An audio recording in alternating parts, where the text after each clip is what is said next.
EFM financial management. हम chapter पढ़ रहे थे रेशियो एनालिसिस और उसमें आज पढ़ेंगे हम रिटर्न ऑन टोटल एसेट्स, कुल संपत्तियों पर प्रत्याय। इस अनुपात को कैलकुलेट करने के लिए हम कर के पश्चात लेकिन ब्याज से पूर्व शुद्ध लाभ की राशि में यदि हम कुल विनियोजित कोषों का या कुल संपत्तियों की राशि का हम भाग दे दें तो हम इसको ज्ञात कर सकते हैं। This ratio measures A relationship between net profit after tax before interest and total assets. The objective of calculating this ratio is to find out how efficiently the total assets have been used by the management.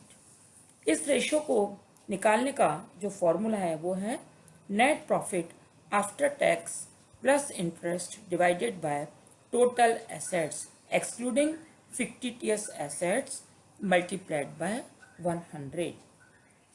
यहाँ पर total assets या कुल संपत्ति, इसके अंदर हम कौन कौन सी संपत्तियां शामिल करेंगे? इसमें हम शामिल करेंगे स्थायी संपत्तियों को, चालू संपत्तियों को तथा गैर व्यापारिक जितने भी विनियोग हैं उनको शामिल किया जाता है। और फिक्टिटियस एसेट्स या काल्पनिक संपत्तियों को हमेशा कुल संपत्तियों में शामिल नहीं किया जाता। काल्पनिक संपत्तियां कौन कौन सी हो सकती हैं?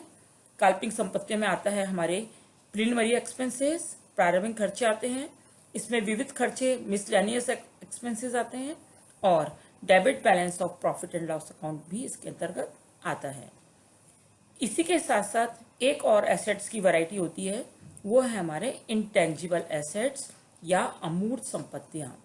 हम अमूर्त संपत्तियों को कुल संपत्तियों में शामिल करते हैं और अमूर्त संपत्तियां या इंटेंजिबल एसेट्स में गुडविल आता है, पेटेंट राइट्स आता है और ट्रेडमार्क वगैरह आते हैं।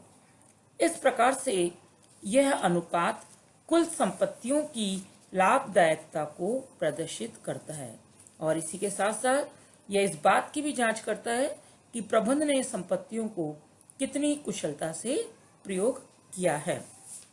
The ratio reveals the profitability of total assets, hence it throws light on how efficiently the assets are utilized by the management।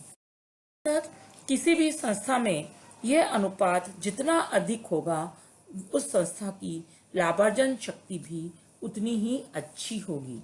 Higher the ratio the more beneficial for the concern. इस अनुपात को हम एक example के माध्यम से देख सकते हैं। एग्जाम्पल है जिसमें लिखा गया है कि एक संस्था के विनियोग के संदर्भ में लाभदायकता मापन हेतु प्रयोग किए जाने वाले प्रमुख विनियोग पर प्रत्याय अनुपातों की गणना कीजिए। इस उद्देश्य के लिए उपयोग की जाने वाली सूचना नीचे दी गई है। हमें क्वेश्चन में दिया गया है net worth share holders equity 8,25,000, 10% preference share capital 2 lakh, net capital employed 11,50,000, intangible assets 1,10,000, total assets 14,25,000, net profit after tax 2,25,000, interest 14,000। इसी के साथ साथ दे रखा है intangible assets have no realizable value। जो भी हमारी इसमें intangible assets दे रखी हैं उसकी कोई भी realizable value नहीं है। यदि हम इसको सॉल्व करेंगे तो सबसे पहले हम इसका फॉर्मूला लिखेंगे। जो फॉर्मूला है हमारा net profit after tax divided by total assets into 100। कुछ विद्वान इसको प्लस इंटरेस्ट करके निकालते हैं और कुछ बुक्स में और कुछ विद्वान इसको नेट प्रॉफिट आफ्टर टैक्स ही केवल लेते हैं। तो हम इसको दोनों तरीके से सॉल्व करेंगे। पहले हम सॉल्व करेंगे net profit after tax divided by total assets into 100। हमारे क्वेश्चन में हमें direct net profit after tax दे रखा है जो कि है 2,25,000 डिवाइडेड बाय टोटल एसेट्स और टोटल एसेट्स क्वेश्चन में दे रखी हैं 14,25,000।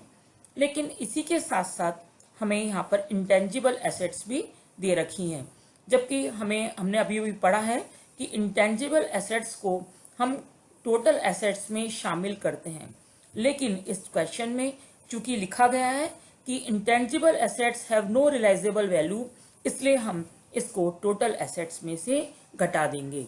तो इस प्रकार से हम इसको 14,25,000 माइनस 1,10,000 मल्टीप्लाइड बाय 100। तो इस तरह से ये रिटर्न ऑन टोटल एसेट्स जो आया वो है 17.11 या 11%। अब हम इसे अपने ओरिजिनल फॉर्मूले से भी निकालेंगे, जो कि था net profit after tax plus interest divided by total assets into 100। यहाँ पर net profit after tax question में दे रखा है 2,25,000 प्लस इंटरेस्ट दे रखा है क्वेश्चन में 14,000, उसको हम प्लस कर देंगे, और डिवाइडेड बाय टोटल एसेट्स जो हम ऊपर निकाल चुके हैं इनटू 100। तो इस तरह से हमारा यहाँ पर रिटर्न ऑन टोटल एसेट्स आता है 18.175%। ये था आज का रिटर्न ऑन टोटल एसेट्स या कुल संपत्तियों पर प्रत्यय। Thank you.